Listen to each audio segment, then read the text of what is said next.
Você já parou para pensar que a sua empresa pode estar pagando impostos a mais? O nosso sistema tributário é bem complexo e é comum as empresas pagarem mais do que o devido. Saiba que é possível recuperar os valores dos últimos 5 anos e reforçar o seu caixa. A Fortus Tax é especialista no assunto e já ajudou muitas empresas nos seus 18 anos de atuação. E o mais importante, você só paga pelo serviço depois que o dinheiro estiver na sua conta. Fortus Tax. Pagar o justo é o nosso forte.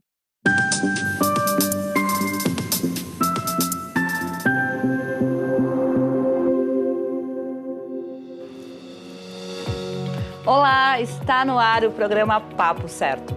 De segunda a sexta, às 20 horas e 30 minutos, estamos aqui para trazer para vocês mais informações e esclarecimentos sobre as diversas áreas do direito, empreendedorismo e saúde. E no papo de hoje vamos falar sobre o direito dos animais e das suas famílias. Quem está conosco aqui é a doutora advogada Stephanie Caprara, especialista no tema. Seja muito bem-vinda. Olá, Amanda, olá, João. Muito obrigada pelo convite. É uma honra estar aqui hoje falando sobre o direito dos animais, que cada vez mais se vê, né, nas famílias.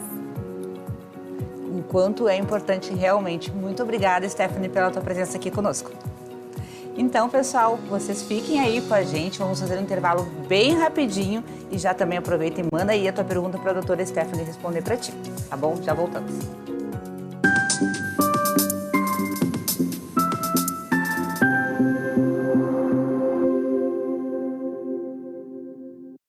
Tá difícil encontrar o profissional certo para a sua empresa? Precisa de alguém detalhista para aquela vaga no financeiro? Quem sabe um criativo para o marketing? Ou ainda, alguém focado em resultados? A Fortus RH utiliza técnicas de seleção e processos estruturados, realizando entrevistas e aplicando provas e testes específicos. Tudo isso para buscar a pessoa certa para a vaga certa. Fortus RH. Conectar pessoas é o nosso forte.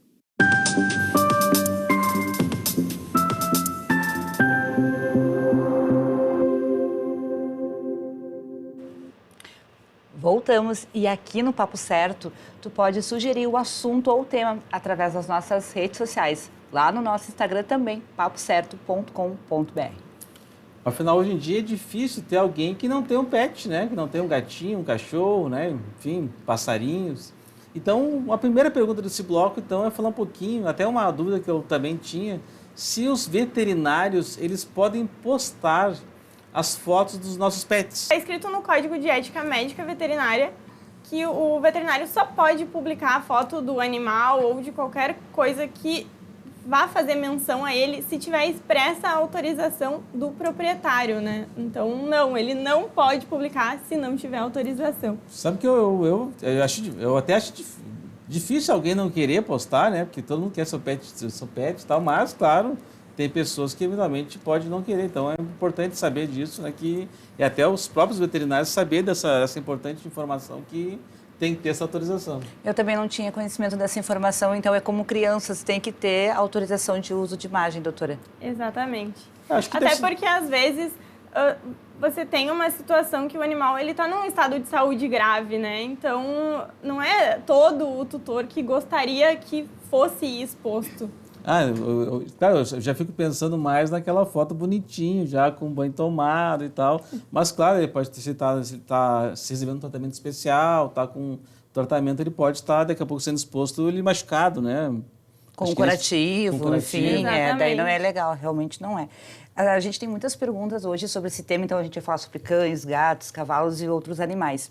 E uma pergunta que chegou aqui para a gente através do nosso público que nos assiste é sobre os animais adquiridos de forma ilegal. O veterinário, ele tem a obrigação de atender esses animais? Qual seria o procedimento certo a ser feito?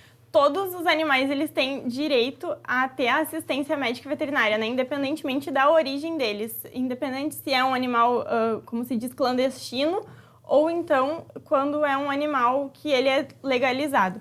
Então, sim, o veterinário ele deve atender. Não existe nenhuma lei que diga que o veterinário ele deve denunciar, mas constatado que existe uma situação de maus tratos, aí sim ele deve levar para a autoridade competente, né? A gente estava falando sobre se for uma arara, né? Se for um macaco que apareceu, um gato silvestre, né? Essa é a nossa dúvida. Ou alguém que apareceu lá que uma origem que pode ser, essa pessoa, esse tutor, trouxe esse animal aqui, mas ele acha que ele veio clandestino da Amazônia. Exatamente. Né? Mas está doente. Então, nesse caso, se ele não tem maus tratos, ele tem que atender, então. Não, mesmo se tiver maus tratos, ele precisa atender, né? O que ele não tem a necessidade de denunciar a origem clandestina do animal. Não que não tenha necessidade, mas não existe uma lei que determine que ele precisa denunciar. Só que se ele for atender e constatar que esse animal, que foi adquirido de forma ilegal, ele está sob maus tratos, aí sim ele precisa fazer a denúncia. Agora, aproveitando que tu falaste sobre denúncia, para casos de denúncia que precisam ser feitas, qual é o órgão público que precisa ser procurado? Vai na delegacia, né? Delegacia, Polícia Civil, Isso. a normal. Depois, certo, lá eles passam, né, para os órgãos competentes, enfim. Exatamente. Bom, uma outra pergunta que também acho que muita gente pode ter dúvidas, né? E até esse tempo eu fui até num arremate de gado, e tinha de cavalos também, e tinha lá o cavalo sendo vendido por um lance de R$950, né? Só que depois eu fui ver que tinha, na verdade, era 60 parcelas de R$950, né? E a doutora Steph estava comentando que tem lances hoje de 45 mil, uma parcela do lance, né? E também estava me lembrando esses dias, quando eu estive um tempo atrás em Florianópolis, que tinha lá muitos campeonatos de canarinhos, sabe? E tem animais canarinhos que valem R$200 mil, né? E que deve provavelmente vender parcelado também. Então, a minha pergunta é, a pessoa comprou um animal parcelado e no segundo ou terceiro mês ele veio a óbito. Eu tenho que pagar as parcelas restantes? A primeira coisa que se precisa saber é se esse problema que levou o animal a óbito, ele era pré-existente à compra, né? Então, isso é a primeira coisa que teria que ser comprovada.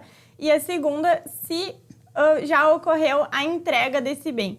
Porque o vendedor, ele tem o dever de entregar e se tem um princípio que o bem, ele acaba perecendo em desfavor do proprietário. Então, entregue o animal e não foi constatado um problema, enfim, que levou ao óbito, sim, ele tem o dever de seguir efetuando o pagamento, porque, enfim, ele não teve culpa, né? Mas eu fico imaginando, né? A pessoa fez um investimento no animal, às vezes são claro que uma coisa é um animal. Ninguém quer que um animal morra, na verdade, né? Mas esses de valores mais elevados, a gente fica nesse receio de comprar. E nessa época, quando fui lá, me lembrei ainda de...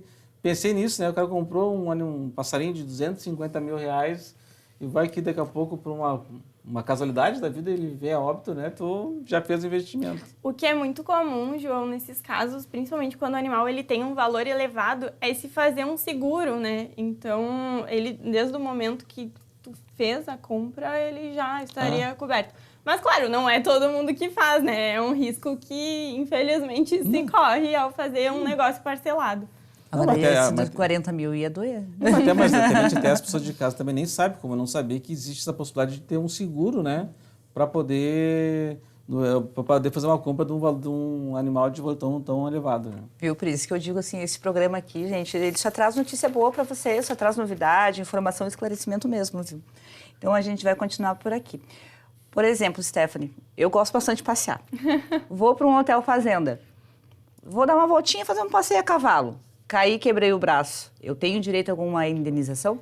O passeio a cavalo, ele se caracteriza como uma atividade de risco, né, Amanda? Então, o que acontece? A gente precisa ver como é que foi a conduta do estabelecimento que ofereceu o passeio. Você foi informada de quais requisitos eram necessários para fazer esse passeio? Você pode montar, nunca tendo andado a cavalo na vida, pode fazer o passeio ou não? Precisa de uma experiência mínima necessária? Qual é a idade da pessoa que vai fazer o passeio? Esses animais, eles são adequados? Eles são dóceis? As encilhas, que chama, que é o equipamento que se usa para montar no cavalo, ele está adequado? Ele está seguro? Há pessoas, guias, acompanhando o passeio, orientando? Se for verificado que o serviço foi prestado de uma forma adequada, que não houve nenhuma falha, e aí não, você não tem o que fazer, você acabou assumindo o risco, né, dessa atividade, porque uma atividade que ela é perigosa, ela não necessariamente é por si só defeituosa, então precisa ser constatado alguma situação ali que vai caracterizar que não estava adequado o que você contratou. Até acho que imagino deve ter esses estabelecimentos, deve ter já até um documento que a pessoa assina ali de sua responsabilidade. Não sei se é normal. Seria o ideal, né, João? Mas infelizmente a gente vê muito lugar que não tem esse cuidado. Que não tem esse cuidado. Mas o que eu sempre digo o principal é o esclarecimento principalmente verbal. Ali o documento escrito ele vai ser só uma formalização dessa conversa que você já teve, né? Mas o pessoal diz que nunca andou de cavalo, né? Olha, tem que ir devagarinho, né? Bem devagarinho, porque não é tão fácil quanto se vê na TV, né? Eu já caí de cavalo já uma vez, né? Felizmente não quebrei nada, porque a encilha não estava bem amarrada e a encilha escorregou. E tu foi indo e caí. E depois ele deve ter uns 13, 14 anos. E depois tive que ainda tentar subir no cavalo de novo, né? Tive que achar uma muretinha para subir na muretinha para subir no cavalo ainda. Mas é legal. Bom, e uma outra pergunta também que o pessoal de casa pode ter, assim, é em relação ao prontuário do médico veterinário ali, né? Do animal. Por quanto tempo a pessoa pode pedir esse prontuário? Bom, a clínica, o veterinário, eles têm o dever de guardar o prontuário por pelo menos 5 anos. Então, passado esse período, né, se no 5º ano e um dia você pedir e não lhe for fornecido, já passou do prazo. Mas vale lembrar que quando o proprietário, o tutor, enfim, do animal, ele pediu o prontuário, precisa ser atendido. E o veterinário pode, inclusive, entrar numa questão ética pelo não fornecimento. Também vale lembrar que o prontuário ele deve ser feito no momento do atendimento, no momento da internação, e que nele deve constar, inclusive, todos os exames que foram feitos nesse animal, né? Durante aquela estadia na clínica ou quando é um caso de uma internação, de uma cirurgia, exames complementares. Eu sempre recomendo que o pessoal procure um veterinário da sua confiança ou recomendado, porque eu já perdi um cachorro que eu achei que eu fui mal atendido, que era nos fundos, para um veterinário nos fundos de uma agropecuária, e 2 dias depois o cachorro morreu. Eu estou pior do que foi, então acho que é bem importante ter esse cuidado. Ontem eu estava com os meus colegas da TVE lá, mando um abraço, comentando que um gato da filha morreu porque tomou uma medicação e a gata era alérgica. E até estava perguntando, até vou te transmitir essa pergunta agora também aqui, se num caso assim, de uma medicação alérgica e o animal venha a falecer, o veterinário tem alguma responsabilidade? Então, o que acontece? O veterinário, ele tem uma obrigação de meio, né, em relação ao atendimento e à cura desse paciente. Ele não pode, por hipótese nenhuma, garantir o resultado no atendimento. Mas o que acontece? A atuação dele por si só não é suficiente para garantir que ele não vai ser responsabilizado pelo evento morte. Precisa se verificar se teve o dever de informação nesse caso, que é esclarecer o tutor de tudo o que poderia acontecer para que, se ele soubesse, ele pudesse ter tomado uma conduta diferente, ele pudesse ter optado por um procedimento ou outro, né? E não só isso, mas também, existia algum exame que se pudesse averiguar essa alergia, por exemplo?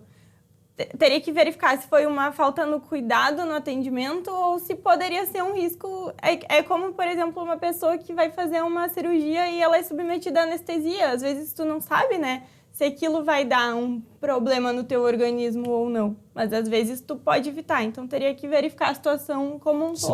Se poderia ter sido evitado. E se tinha alguma informação adicional também que propiciasse, né, soubesse dessa alergia. Continuando, clínicas e pet shops podem ser processados pela fuga de animais. Deixou o gatinho lá, o gatinho fugiu. A culpa é de quem? Pode processar a clínica tem que devolver um outro gato? Como funciona? Devolver o animal que tu perdeu, que hoje em dia é um membro da família, né, nunca vai conseguir. Mas tanto as clínicas, quanto as pet shops, quanto hoje em dia a gente vê muito hotel, né, Amanda, de cachorro, quando a gente vai viajar, eles acabam tendo o dever de guarda e de vigilância sobre aquele animal. Então, independentemente se eles tiveram alguma culpa ou não na fuga, eles vão precisar indenizar, e às vezes cabe até uma indenização por dano moral, porque afinal é um membro da tua família, né? Não, imagina, realmente acho que tem crescido bastante essa questão, né? Até porque a pessoa vai viajar, com quem vai ficar? Às vezes não tem um familiar, ou o familiar não tem um espaço para poder receber aquele animal, né? Exatamente. Então tem muitos esses hotéis que eu acho bem interessante. Uma outra questão, doutora Stephanie, é relacionado a alguns veterinários iniciantes, autônomos, fazer valores promocionais de atendimento, divulgação. Essa divulgação de valores promocionais dos médicos veterinários é uma coisa que é legal? João, o veterinário ele não pode divulgar o valor dos serviços dele assim no Instagram, num site. Não, ele não pode fazer uma mercantilização da atividade como veterinário, né? Então, nem o valor normal, quanto uma promoção, quanto um atendimento gratuito, ele não pode ser divulgado. Claro, se você vai falar com o proprietário, você pode conceder o desconto, mas isso não pode ser exposto. Também, o veterinário ele não pode expor, por exemplo, os mutirões de castrações. Isso são as ONGs que precisam fazer. As prefeituras que fazem eventualmente. Mas não a clínica. A clínica não pode fazer essa divulgação, entende? Bem interessante isso. Pensei que pudesse. Não. É mais ou menos então como o CRO, o Conselho Regional de Odontologia, também não permite que sejam feitas alguns tipos de propagandas. Mais uma pergunta aqui que ela já foi parcialmente respondida, mas enfim. Os veterinários, eles podem ou não escolher os pacientes que eles querem atender? No direito, a gente sempre diz sim, mas depende, né? Então, sim, o veterinário ele pode escolher os pacientes que ele quer atender, mas desde que tenha um outro veterinário que atenda nessa região. Se ele for o único, ele tem a obrigação de fazer o atendimento. Ele não pode se negar se for uma situação que gera risco para a vida do animal. E se ele for solicitado por um outro colega a auxiliar no atendimento, a estar junto, a acompanhar, ele precisa estar junto também. Mas é interessante isso, que ele pode, então, escolher. Mas depende. Mas depende. Boa essa. Então, pessoal, chegamos no finalzinho do nosso primeiro bloco. Vamos fazer um intervalo bem rapidinho e já voltamos com o Papo Certo.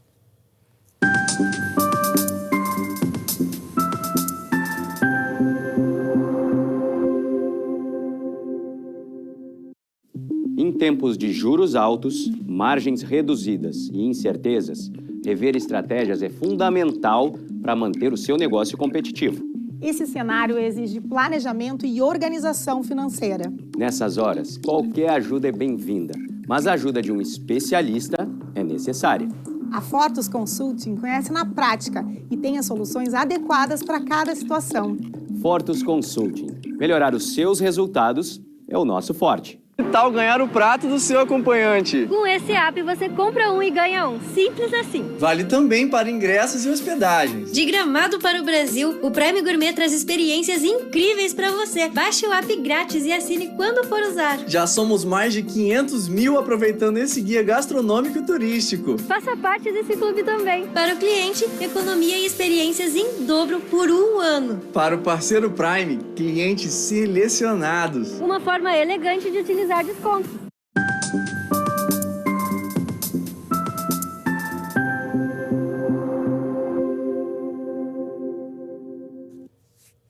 Viram como foi bem rapidinho. Também quero aproveitar e convidar vocês para assistirem o Papo Certo, além daqui, né, na 48.1 da TV aberta, também através dos principais canais digitais para todo o nosso estado e também pelo YouTube e Facebook, essas duas plataformas que, além de assistir, vocês já podem compartilhar. Muito bom, vamos para a primeira pergunta do bloco, né? E uma dúvida que eu tenho é assim, que a gente fala muito em abandono de animais, né? Em épocas de viagem, principalmente, chega essa época agora de ano novo, de verão, o pessoal viaja e tem muito abandono de animais. Mas a minha pergunta é essa questão de como proceder quando uma família, um tutor, abandona o animal na clínica veterinária. Bom, João, quando você deixa o seu animal na clínica para que ele seja atendido, geralmente isso acontece com internação, né? Não com atendimento pontual. O que acontece? Você vai coletar os dados desse tutor do animal. É indicado que sempre tenha, inclusive, o endereço do proprietário, o e-mail, o telefone, para que você consiga entrar em contato com ele. Eu sempre indico que, caso esse primeiro contato ele não seja exitoso, assim, que se notifique, seja judicial ou extrajudicialmente, né? Constando ali o prazo que ele tem para retirar o animal da clínica, a discriminação de todos os serviços prestados, com a comprovação, né, do que foi feito, o custo que isso gerou, prazo para pagamento, enfim. E, inclusive, informando que, caso o animal não seja retirado, que ele pode ser encaminhado para uma adoção, né? E que o tutor ele pode acabar respondendo pelo crime de maus tratos, pelo abandono do animal.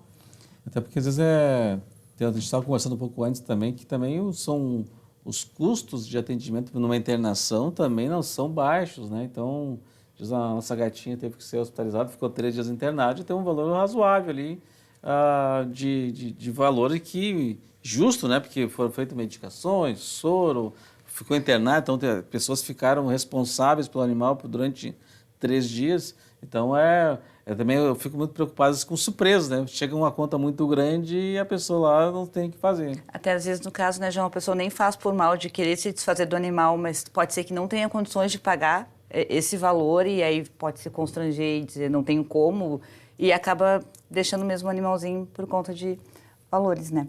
Enfim, continuando por aqui, a gente vai fazer algumas perguntinhas que foram enviadas através do nosso Instagram. Olha lá, papocerto.com.br. Submeti meu cachorro a tratamento de extração dentária e o animal veio a óbito por conta de uma parada cardiorrespiratória. Estou sendo cobrada judicialmente pelo serviço. Eu preciso realmente pagar? Então, Amanda, quando isso acontece, né, como a gente já falou anteriormente, o veterinário ele não tem a obrigação do resultado, né, da cura do paciente. Então, nesse caso, a gente precisa averiguar primeiro, o serviço ele foi prestado de forma adequada?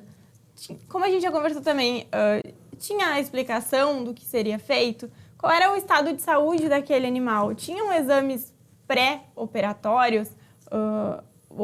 Ou aquilo ali era uma situação inevitável? Ou o veterinário ele fez tudo o que estava a seu dispor? Se não tiver nenhuma falha na prestação de serviço, o serviço foi prestado da melhor forma, né?